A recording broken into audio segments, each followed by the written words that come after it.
انا اعتدنا، بے شک ہم نے تیار کیا، للکافرین کافروں کے لیے، سلاسلہ زنجیروں کو، واغلالا اور توق کو، وسعیرا اور بھڑکتی ہوئی آگ کو، یہ ہم نے تیار کر رکھا ہے۔ یہ جو فرق فرما دیا کہ انسان یا تو شاکر ہوگا یا کفور ہوگا، تو یہ فرق ہر طریقے سے کیا جاتا رہے گا۔ اگر انسان فرق کرے گا کہ میں شاکر رہوں یا میں کافر رہوں، شکر گزار رہوں یا ناشکرہ رہوں، اگر انسان اپنے عمل کے ذریعے سے دنیا کی زندگی میں فرق کرتا رہے گا، تو جس کی وجہ سے فرق کیا جا رہا ہے، جس کے احتساب کی وجہ سے، جس کی نعمتوں کی وجہ سے فرق کیا جا رہا ہے، وہ بھی فرق رکھے گا پھر۔ اسی لیے اللہ رب العزت نے ان دونوں گروہوں کے انجام کا بھی الگ الگ تذکرہ فرما دیا۔ ویسے شاکر پہلے تھا اور کفورہ بعد میں ہے، لیکن انجام میں اللہ رب العزت نے کافر کو پہلے ذکر فرمایا اور جو شاکر ہے اس کو ابرار کی شکل میں بعد میں ذکر فرمایا۔ اس میں ایک نقطہ تو یہ لکھا ہے تاکہ خیر دونوں طرف سے غالب رہے، شاکر میں بھی خیر کا پہلو ہے اور ابرار میں بھی خیر کا پہلو ہے۔ ذکر پہلے شروع کیا نیک لوگوں کا اور اس کو ختم بھی نیک لوگوں پر کیا، اور تاکہ کفور اور جو کافر ہیں اس کو درمیان میں سمیٹ کے رکھا جائے، بیچ میں رکھا جائے، اس کو درمیان میں گھیر کے رکھا جائے۔ اور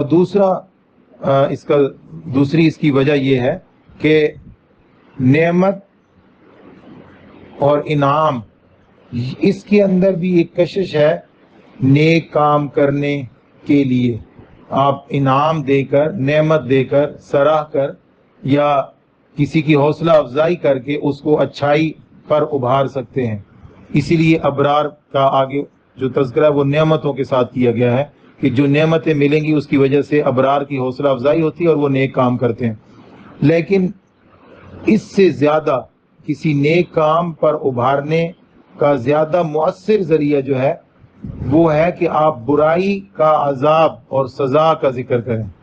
برائی کے عذاب کو سن کر، برائی پر ہونے والی پکڑ کا سن کر، برائی پر دی جانے والی سزا کا سن کر کئی لوگ نیک بن جاتے ہیں۔ اسی لیے پہلے تذکرہ، یعنی زیادہ مؤثر جو چیز ہے پہلے اس کا تذکرہ کیا کہ برائی کرنے والوں کے لیے ہم نے زنجیریں، توق اور بھڑکتی ہوئی آگ رکھی ہے۔ جب یہ کوئی سنتا ہے تو وہ برائیوں کو چھوڑ کر اور وہ نیکی کی طرف مائل ہو جاتا ہے۔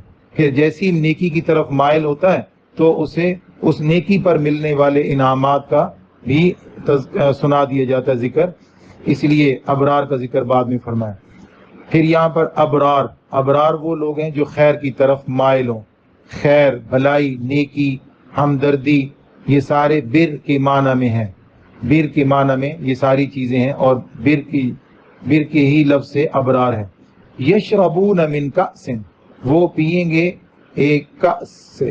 کأس اس برتن کو کہتے ہیں جس میں پینے کے لیے کوئی چیز ہو، ایسے برتن کو کأس کہتے ہیں۔ اس میں کوئی چیز ہو تب بھی کأس ہوتا ہے، چیز نہ ہو تب بھی کأس ہوتا ہے۔ تو من کأس کان مزاجھا، جس کی آمیزش، مزج کہتے ہیں ملانا، ایک چیز کو دوسری چیز میں ملا دینا، ملانے کے لیے مزاج اور مزج کا لفظ استعمال ہوتا ہے۔ اس کی آمیزش ہوگی کافور سے۔ کافور ایک جڑی بوٹی ہے جس کی خوشبو بہت مزیدار ہوتی ہے، خوشبو۔ تو کسی چیز میں کوئی دوسری چیز ملائی جاتی ہے تاکہ وہ صحت کے حساب سے بہتر ہو جائے یا ذائقے کے حساب سے بہتر ہو جائے یا خوشبو اس کی اچھی ہو جائے۔ تو خوشبو پیدا کرنے کے لیے جنتیوں کے کھانوں میں، جنتیوں کے پینے کی چیزوں میں خوشبو پیدا کرنے کے لیے کافور کا استعمال ہوگا، کافور استعمال کی جائے گا۔ تو کانا مزاجھا کا کافورا، یہاں پہ دو کاف تھے، یعنی معلوم ہوتا ہے کہ جو اس کا مزاج ہوگا نا وہ ایسے ہوگا کہ جیسے اس میں کافور ملایا گیا ہے، حالانکہ اس میں کافور ملایا نہیں گیا ہوگا، یعنی اس کی خوشبو کافور کی طرح ہوگی۔ اسی لیے سائنسدان کہتے ہیں کہ انسانی منہ کے بالکل اوپر ناک کو رکھا گیا ہے، ناک کو کسی اور جگہ نہیں رکھا گیا، تاکہ کھانا کھاتے وقت اور پانی پیتے وقت اس کی جو خوشبو کی لذت ہے نا وہ بھی محسوس کی جا سکے، کھانے کی خوشبو کی لذت سے بھی استفادہ کیا جائے، اور اگر کھانے کی خوشبو نہیں ہے تو فوراً پتہ چل جائے کہ اس کی خوشبو نہیں ہے بلکہ خوشبو کے خلاف کچھ اور ہے، تو اس کھانے سے بچا جا سکے۔ تو گویا کہ ایک گارڈ کا کام، ایک ڈاکٹر کا کام بھی یہ کر رہی ہے ناک، اسی لیے اس کو یہاں پہ رکھا گیا۔ کان مزاجھا کافورا، لیکن کافور یہاں دنیا میں تو ایک جڑی بوٹی ہے، آخرت میں جنت میں کس چیز کا ذکر کیا جا رہا ہے؟ کیا یہ جڑی بوٹی وہاں پر ہوگی؟ تو اللہ رب العزت نے اس کافور سے بدل، یعنی کافور دیکھیں اب منصوب ہے تو آگے عینن بھی منصوب ہے، اس سے بدل ہے اور کافور مبدل منہ ہے۔ اللہ رب العزت فرماتے ہیں کہ کافور ایک چشمہ ہے، یشرب بہا عباد اللہ، یہ ایک چشمہ ہے جس سے اللہ کے بندے پئیں گے۔ تو یہ یشرب منہا ہونا چاہیے تھا، یشرب منہا، کیونکہ شرب یشرب کا صلہ من ہوتا ہے، لیکن یہاں پہ بہا کا تذکرہ فرمایا، اصل میں بہا جس کا صلہ ہے وہ فعل یہاں سے معذوف کر دیا، ایک کا صلہ ذکر ہے اور وہ خود معذوف ہے، اور ایک خود مذکور ہے اس کا صلہ یہاں سے معذوف ہے۔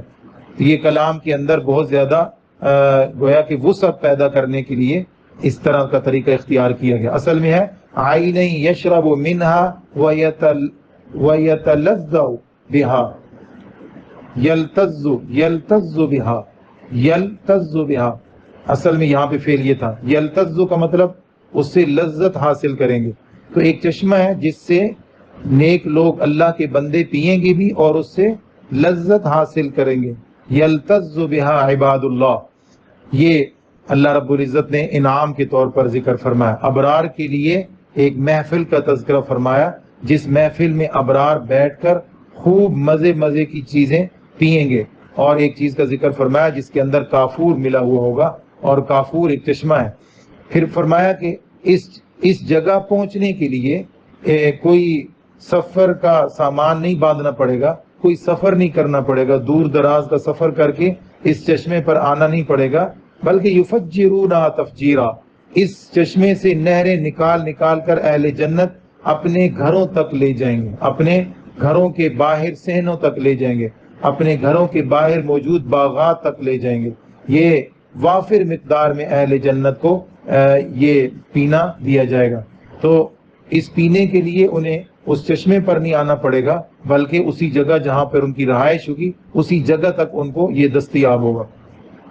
بعض حضرات نے کافور کا ایک اور معنی بھی کیا ہے، اوپر لفظ تھا کفور، اس کا روٹ بھی یہی ہے اور اس کافور کا روٹ بھی یہی ہے۔ تو یہ کافور سے مراد انہوں نے لیا ہے کہ انکار، تو جہاں کافر کو مزہ ہے نیکی سے انکار پر، ایسے ہی ابرار کا مزہ برائی سے انکار میں چھپا ہوا ہے۔ یعنی جب ابرار لوگ کسی برائی کو چھوڑتے ہیں تو وہ مزہ لے کر اس کو چھوڑتے ہیں اور مزے سے اس کو چھوڑتے ہیں۔ ایسے ابرار کے لیے اللہ رب العزت نے فرمایا کہ جب دنیا میں ان کو برائی کو چھوڑنے کا مزہ آتا ہے، ایسا ہی ایک ذریعہ اللہ رب العزت نے ان کے لیے آخرت میں بھی رکھا ہے، ایسا ہی مزہ جیسا مزہ ان کو دنیا میں برائی کو، کفر کو، بے حیائی کو، غلط چیز کو چھوڑ کر محسوس ہوتا ہے، ایسا ہی مزہ ان کی جنتوں میں بھی ان کو دیا جائے گا۔ ان کو اس مزے سے اور اس چسکے سے محروم نہیں رکھا جائے گا۔ اللہ رب العزت ہمیں برائی کو چھوڑنے کا جو مزہ ہے اس کی لذت عطا فرمائے۔